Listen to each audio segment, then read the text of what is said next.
अस्सलाम वालेकुम नाज़रीन, मां आहियां शाहराज़ अहमद। अवां ॾिसो पिया टुडेज़ वर्ल्ड ऑन KTN। असांजे हिन नए शो में अवां खे दिलि जी गहराइनि सां भलीकार कयूं था। असांजे हिन शो जो बेसिक मोरल जेको आहे उहो अवां ताईं नॉलेज पहुचाइणु आहे।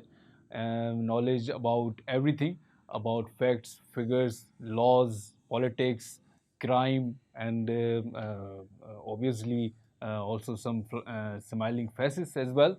नाज़रीन, ॻाल्हि कंदासीं ईरान जे प्रोटेस्ट जी। ईरान जे प्रोटेस्ट जे बारे में अव्हांखे ख़बर आहे त 4 महीननि खां ईरान जो प्रोटेस्ट हलंदड़ आहे। ईरान जी प्रोटेस्ट जी बेसिक वजूहात छा आहिनि, जेको 4 महीननि खां मुसलसल अवाम ऐं हुकूमत जे विच में हिकिड़ी बैटल लॻल आहे, उहा छा उन जी वजूहात आहे, उहो कीअं ख़तमु थींदी ऐं हुकूमत जा छा इन ते नज़रिया आहिनि, अवाम छा चाहे थी। इन जे बारे में हिकिड़ी बेसिक हिकिड़ी ॻाल्हि आहे त जॾहिं बि कंहिं बि मुल्क में हिकिड़ो रूल लागू थींदो आहे त उन में काफ़ी सारियूं शयूं ॾिसणियूं पवंदियूं आहिनि। उन में डिफरेंट कल्चर्स हूंदा आहिनि, उन में डिफरेंट ग्रुप्स हूंदा आहिनि, डिफरेंट आइडियोलॉजीज़ हूंदियूं आहिनि ऐं उन खे फॉलोअप करणु वॾो ज़रूरी आहे हुकूमत जे लाइ। उन खां पोइ वञी हिकिड़ो रूल लागू थींदो आहे ऐं रूल जी जेका बेसिकली एज आहे उहा सेंचुरीज़ जी एज हूंदी आहे। उहा it's not about days, months और वीक्स। इन में जेको ईरान जो हिकिड़ो रूल हुयो त इस्लामिक जेको लिबास आहे उहो फॉलोअप करिणो आहे। त उन में कुझु माण्हू हुया जेके ख़ुशि थिया, जिन फॉलो कयो, ऐं कुझु जेके माण्हू हुया उन्हनि फॉलो न कयो। उहे लिबरल सोसाइटी हुई, उहा मॉडर्न सोसाइटी हुई, उन्हनि बिल्कुल रद्द अमल हिकिड़ो जेको ॾेखारियो उहो अपोज़िट में ॾेखारियो। उन अलावा कुझु ॿिया कॉज़िस बि हुआ, जीअं इकोनॉमिक क्राइसिस आहे ऐं ह्यूमन राइट्स जेके वूमेन जा आहिनि उहे न पे थिया। ह्यूमन राइट्स जेके वूमेन जा आहिनि उहे फॉलोअप न पे थिया, उन्हनि खे हुकूक न पे मिलिया। त प्रोटेस्ट हिकिड़ो जारी हुयो, पर जेको प्रोटेस्ट में चिणग लॻाइण वारी ॻाल्हि आहे उहा वधंदड़ आर्टिस्ट मोहसिन शिकारी खां पोइ लॻी। जेको मोहसिन शिकारी नाले आर्टिस्ट हुयो उहो हिकिड़ो रैपर हुयो, रैप कंदो हुयो। उन पैरामिलिट्री हिकिड़ो ऑफिसर हुयो, उनखे चाकू सां वार कयो। त पैरामिलिट्री ऑफिसर हिकिड़ी वॾी अहमियत रखंदो आहे।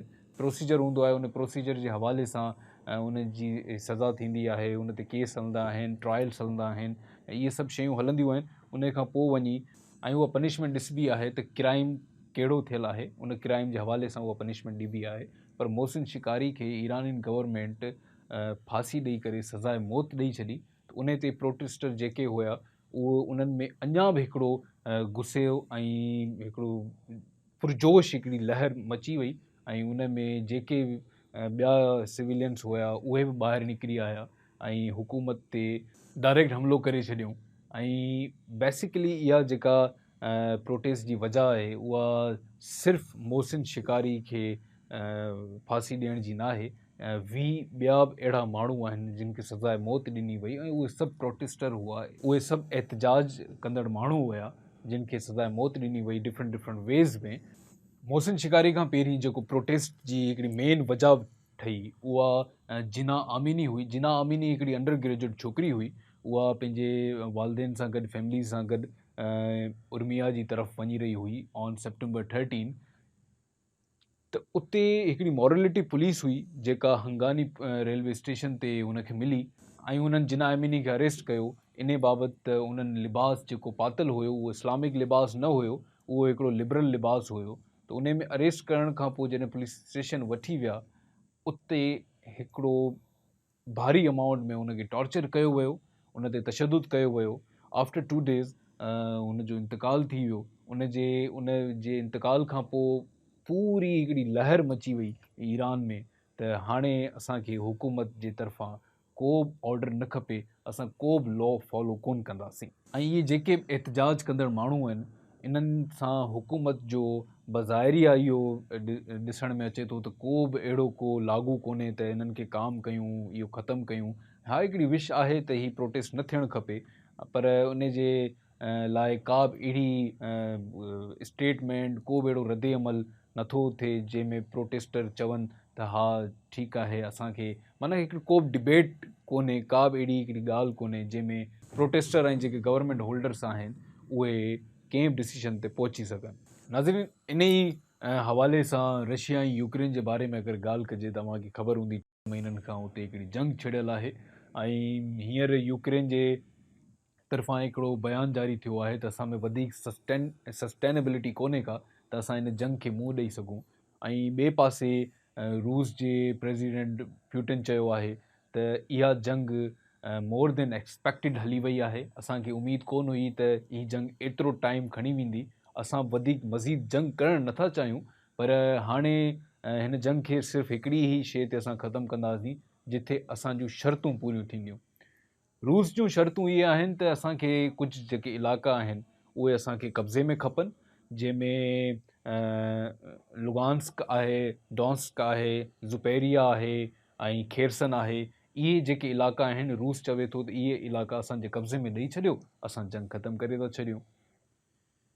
जेके बि यूक्रेन में जानी नुक़सानु थियो आहे ऐं माली नुक़सानु थियो आहे, उन जे बारे में मॉस्को जो इहो चवणु हुयो त माली नुक़सान जे बारे में असां ॿधल आहियूं, बाक़ी जानी नुक़सानु असां को बि कोन्हे कयो। ऐं यूक्रेन जे ह्यूमन राइट्स इहा रिपोर्ट कढी त 6720 माण्हू क़त्लेआम थिया आहिनि रूस जे तरफ़ां। रूस जा जेके हथियारबंद फ़ौजी आहिनि जिन अलॻि अलॻि जॻहुनि ते मोर्चा हया आहिनि, उन्हनि असांजा 6720 माण्हू मारिया आहिनि। उन्हनि जी एक्सप्लेनेशन ॾियो। मॉस्को इहो बार बार मना करे रहियो हुयो त असां कोन मारिया आहिनि। प्यूटिन इहो इक़रार करे छॾियो त हा, असां 6720 माण्हू ज़ख़्मी बि कया आहिनि, मारिया बि आहिनि, पर इहा जंग असां स्टार्ट कोन कई हुई। इहा जंग यूक्रेन स्टार्ट कई हुई। हाणे इहा जंग तॾहिं ई ख़तमु थींदी जॾहिं ही असांजूं शर्तूं मञींदा। नाज़रीन, ॻाल्हि कजे पाकिस्तान जी त America US agency for international development USAID जे ज़रिए Pakistan health services and coordination खे $7.5 मिलियन जो ऑक्सीजन सप्लाई अतियो कयो आहे। अमरीकी सफ़ारती खाने अरबा ते इहा प्रेस रिलीज़ कई आहे त असां जेको बि सामान अतिया कयो आहे उहो 163 हॉस्पिटल्स में डिस्ट्रीब्यूट थींदो। उहे 163 हॉस्पिटल्स जेके आहिनि उहे कोविड जा हूंदा ऐं फिफड़ जे मसइलनि में जेके पेशेंट्स मुलवस आहिनि उन्हनि जी आसानी लाइ इहो ऑक्सीजन अप्लाई कयो। ऐं सॼो इमदादी सामान इस्लामाबाद में थींदड़ नेशनल हेल्थ जी तक़रीब में मिनिस्टर अब्दुल कादिर पटेल वसूल कयो ऐं तबसरनि में इहो चयो त असां अमेरिका जा वॾा थोराइता आहियूं त उन्हनि कोविड जे मसइले में ऐं स्पेशली जेका हींअर बारिश थी उन में जेको नुक़सानु थियो उन में असांजी मदद कई। असां वॾा थोराइता आहियूं। ऐं नाज़रीन, कोविड जे बारे में ॻाल्हि कजे त मुकमल पाकिस्तान मां कोविड ख़तमु नाहे थियो।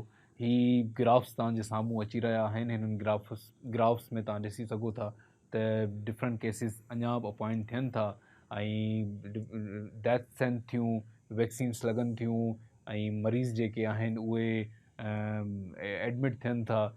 सो we have to still wear the mask ऐं जेको फ़ासिलो हुयो असांखे अञा बि मास्क पाइणु खपे ऐं जेको फ़ासिलो हुयो 6 फुट जो उहो अञा बि असांखे एहतियात करणु खपे इन में। नाज़रीन, ॻाल्हि कजे डॉलर जी त डॉलर ॾींहं ब ॾींहुं वधंदो थो वञे।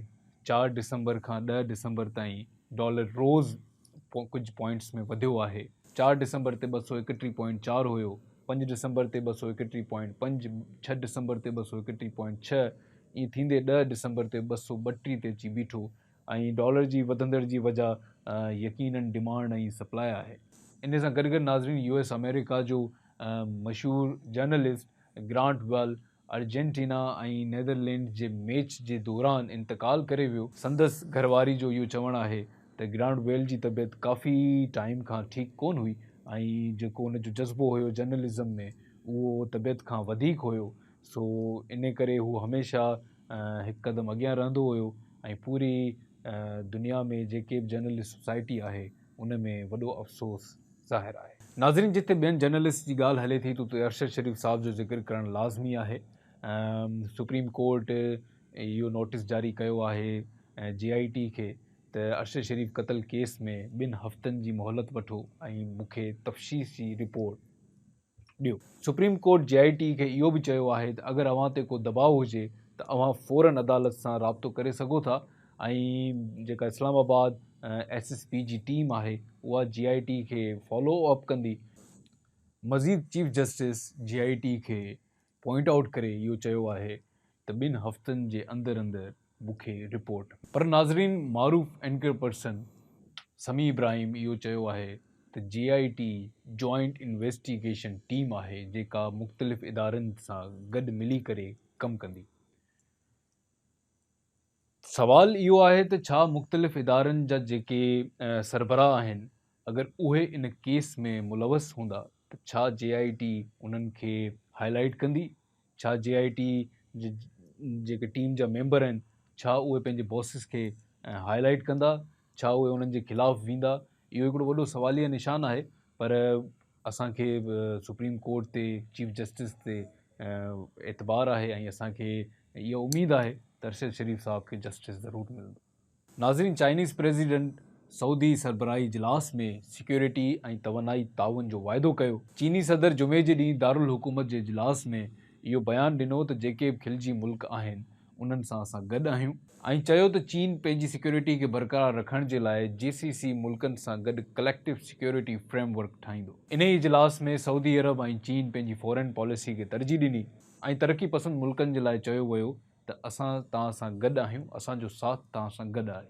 सऊदी ऐं चीन ॿिन्ही इन ॻाल्हि ते ताउन कयो त असांजा जेके बुनियादी मफ़ादात आहिनि उन्हनि में असां हिक ॿिए जे लाइ गॾु आहियूं ऐं ख़ुदि मुख़्तियारी खे बरक़रार रखण लाइ असां हिक ॿिए जी हिमायत कंदासीं ऐं बैनुल अक़वामी क़वानीन ऐं दिफ़ाई क़वानीन खे मज़बूत करण जी मज़ीद कोशिशि कंदासीं। नाज़रीन, जीअं त मूं ॻाल्हि कई कोविड वायरस जी, त चाइना में हिकिड़ी वरी ॿी लहर शुरू थी वई आहे ऐं चाइना हिकिड़ो लॉ लागू कयो हुयो ज़ीरो टॉलरेंस जो, जंहिंमें बिना मास्क जे ऐं बिना वैक्सीन जे अव्हां जा क्रेडिट कार्ड्स ब्लॉक थी वेंदा, अव्हांखे राशन कोन मिलंदो, अव्हांखे फ्यूल कोन मिलंदो।